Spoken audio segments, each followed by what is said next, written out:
2017 সালের miss world সুন্দরী প্রতিযোগিতার মধ্য দিয়ে মিডিয়ায় যাত্রা শুরু জাহরা মিতুর।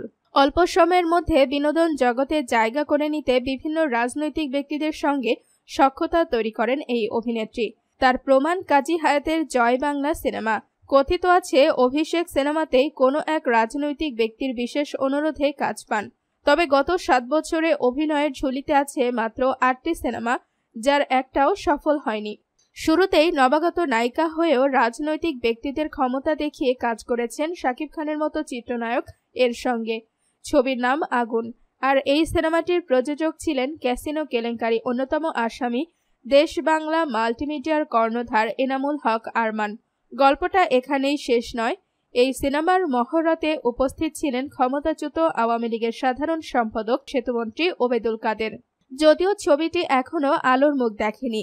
গত বছর অমর একুশে বইমেলায় প্রকাশিত হয় মিতুর প্রথম বই প্রেমিকার নাম কবিতা। এরও মোড়ক উন্মোচন করেন একই ব্যক্তি, ক্ষমতাচ্যুত আওয়ামী লীগের সাধারণ সম্পাদক এবং সড়ক পরিবহন ও সেতুমন্ত্রী ওবেদুল কাদের।